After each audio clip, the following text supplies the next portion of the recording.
446 میں آ کر شیعوں کی حکومت کو ختم کیا تغرل بیگ سلجوکی نے۔ سلجوک مسلمان ہوئے تھے محمود غزنوی کے دور میں، سلجوک ان کے بڑے کا نام تھا۔ تو ایک دفعہ محمود غزنوی نے سلجوک سے پوچھا اگر مجھے تیری مدد کی ضرورت ہو تو کتنے آدمی پیش کر سکتے ہو؟ تو اس نے ایک تیر دیا، کہا یہ ایک تیر ہے میرا، کسی کو یہ تیر بھیج کر میرے علاقے میں بھیج دو تو چند گھنٹوں میں 1,00,000 تلواریں تیرا پہرا دینے کے لیے تیار ہوں، میرے پاس اتنی طاقت ہے۔ تو یہ سلجوک کی نسل میں تھا تغرل بیگ۔ اللہ تعالیٰ نے جب عرب زوال کا شکار ہو گئے اور ضعف کا شکار ہو گئے، جیسے بڑھاپے کا کوئی علاج نہیں، جب قوموں پہ زوال آتا ہے تو اس کا بھی کوئی علاج نہیں، پھر اور قوم کو جگہ ملتی ہے۔ جیسے بڑھاپا ایک فرد پہ آتا ہے، ایسے بڑھاپا قوم پہ آتا ہے۔ قوم کا بڑھاپا جوانی میں نہیں لوٹ سکتا، جیسے فرد کا بڑھاپا جوانی کی طرف نہیں لوٹ سکتا، قوم کا بڑھاپا جوانی کی طرف نہیں لوٹ سکتا، کوئی علاج نہیں، نئی نسل کا آنا ہی علاج ہے۔ تو عرب دھل چکے تھے، 600 سال بہت ہوتے ہیں حکومت کو، اپنی صفات گم کر چکے تھے، اب نئے خون کی ضرورت تھی۔ تغرل بیگ پہلا شخص تھا جس نے آ کر اہل السنت والجماعت کو استحکام بخشا، شیعوں کی حکومت کو ختم کیا، بغداد سے، شام سے، ان سارے علاقوں سے۔ صلاح الدین ایوبی نے اسماعیلی شیعہ کی حکومت کو ختم کیا، مصر۔ العاضد ان کا آخری خلیفہ تھا۔ صلاح الدین ایوبی نور الدین زنگی رحمۃ اللہ علیہ کا پروردہ تھا، اس کا دوست تھا، اس کے دوست بھی تھا، بچہ بھی تھا اس کے سامنے، زیادہ لکھنے پڑھنے کا شوق تھا۔ پھر اللہ تعالیٰ نے اس سے کام لیا اور اس کو مصر کا گورنر بنا کے بھیجا، مصر کی مدد کے لیے بھیجا۔ تو وہاں اس نے صلاح الدین ایوبی نے وہاں ختم کیا، تغرل بیگ نے یہاں ختم کیا۔ تو پھر سلجوک جو تھے نا یہ اقتدار میں آئے، ادھر ختم ہو گئی سلطنت بنو عباس کی، مصر ایک چھوٹی سی ترکوں کی سلطنت۔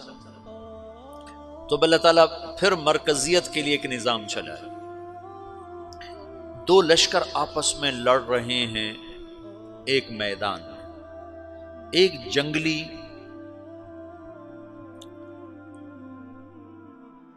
بدوؤں کا قافلہ، جنگل کے لوگ اپنے قبیلے کو لے کر، ایک جنگلی قبیلہ اپنے سردار کے ساتھ نقل مکانی کر رہا ہے ایک جگہ سے دوسری جگہ۔ اللہ کا نظام کہ یہ لوگ چلتے چلتے چلتے اس وادی میں پہنچ گئے جہاں جنگ ہو رہی ہے، دو لشکر آپس میں لڑ رہے ہیں۔ جب یہ وہاں پہنچتے ہیں تو ایک لشکر کے قدم اکھڑ رہے ہیں اور دوسرا غالب آ رہا ہے۔ ان کو نہیں پتا شکست کھانے والے کون ہیں اور فتح پانے والے کون ہیں، ان کو نہیں پتا۔ اس جنگلی قبیلے کے سردار کا نام بھی تغرل ہے، تغرل۔ تو یہ سردار کہتا ہے جو شکست کھا رہے ہیں ان کی مدد کرو، کچھ پتہ نہیں کون ہے، کہتا جو شکست کھا رہے ہیں ان کی مدد کرو۔ تو 400 وحشی جنگلیوں نے فاتح لشکر کے پیچھے حملہ کر دیا۔ وہ تو ایک کافی ہوتا تھا، 400 دوڑ جب تلواریں پڑیں تو چند لمحوں میں نقشہ بدل گیا، بھاگنے والے جم گئے اور جمنے والے بھاگ پڑے۔ جب جنگ ختم ہوئی تو شکست خوردہ لشکر کے بادشاہ نے ان کو بلایا، اسے پوچھتا ہے مجھے جانتے ہو میں کون ہوں؟ کہا نہیں۔ کہا تو تم نے میری مدد کیوں کی؟ کہا انسانی ہمدردی کی وجہ سے، تمہیں شکست ہو رہی تھی اس لیے تمہاری مدد کی۔ اور اس نے اپنا تعارف کرایا، میں ہوں سلیمان سلجوکی، ترکی کا بادشاہ۔ مسلمانوں کا لشکر تھا اور تاتاریوں سے شکست کھا رہا تھا، تاتاری فتح پا رہے تھے، مسلمان شکست کھا رہے تھے۔ تو وہ اللہ کی غیبی مدد بن کر آئے، تو وہ اس سے کہتا ہے میرے ساتھ رہنا پسند کرو گے؟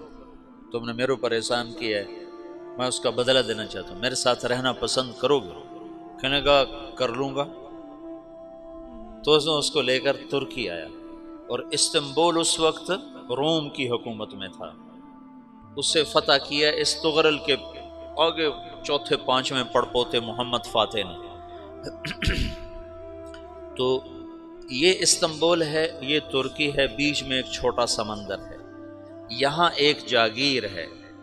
تو سلطان سلیمان کہتا ہے یہ جاگیر تجھے وقف ہے، ادھر سے رومی مجھے تنگ کرتے ہیں حملے کر کر کے، تو میرا دفاع کرتے رہنا، یہ جاگیر تیری۔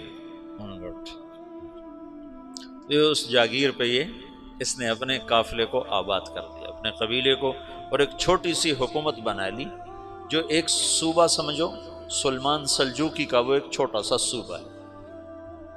وہاں جب یہ رہ پڑا تو پھر یہ ایک شیخ کے بیت ہوتا ہے، وہاں شیخ طریقہ میں ان کے یہ بیت ہونے جاتا ہے، وہ اس کو رات اپنے پاس ٹھہراتا ہے، تو ایک کمرے میں ان کو ان کا خادم ٹھہراتا ہے۔ یہ جب کمرے میں جاتا ہے تو سامنے دیوار میں تاکچے پر قرآن پڑا ہوا ہے، تو یہ تغرل بیگ کہتا ہے یہ کیا ہے، یہ کیا ہے؟ تو وہ خادم کہتا ہے یہ کتاب اللہ ہے، قرآن ہے۔ اچھا، وہ اس کو وہاں چھوڑ کے باہر چلا جاتا ہے۔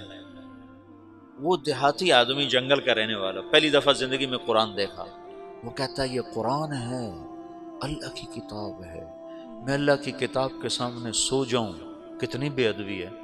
تو اس نے ایسے قرآن اٹھایا اور سر پہ رکھ لیا اور کھڑا ہو گیا، ساری رات قرآن سر پہ رکھ کے کھڑا رہا۔ رات کے پچھلے پہر اس کو خواب آیا،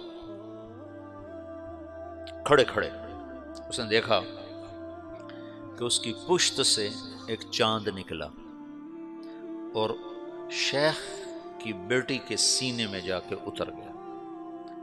پھر اس لڑکی کے سینے سے ایک درخت نکلا جو پھیلتے پھیلتے پھیلتے 3 بر اعظم پہ چھا گیا، افریقہ پر، یورپ پر، ایشیا پر۔ پھر اس کی آنکھ کھل گئی، وہ کھڑا ہوا ہے، تو اس نے صبح یہ خواب اپنے شیخ کو سنایا، تو انہوں نے اپنی بیٹی اس کے نکاح میں دے دی۔ اس بیٹی سے ایک بچہ پیدا ہوا، تغرل بیگ نے اس کا نام رکھا عثمان، عثمانی ترک نام سنا ہوا، جو میں نے کل بتایا تھا کہ 1924 میں وہ خلافت ختم ہوئی۔ تو ایک بیٹا پیدا ہوا عثمان۔ عثمان نے پھر ایک نئی اسلامی حکومت کی بنیاد رکھی جو 1924 تک چلتی رہی، کوئی 800 سال یہ حکومت چلی۔ تو حکومت کا شیرازہ بکھرا، لیکن پھر جڑ جاتا تھا، اور وہ قرن اول والا جوڑ کبھی نہ پیدا ہوا، ٹکڑے بن گئے۔ ان ٹکڑوں میں اللہ لوگ پیدا کرتا رہا جو دعوت دیتے رہے، دعوت زندہ رہی۔ جو تربیت کا نظام تصوف کے ساتھ تھا اب وہ تبلیغ کے ساتھ ہے۔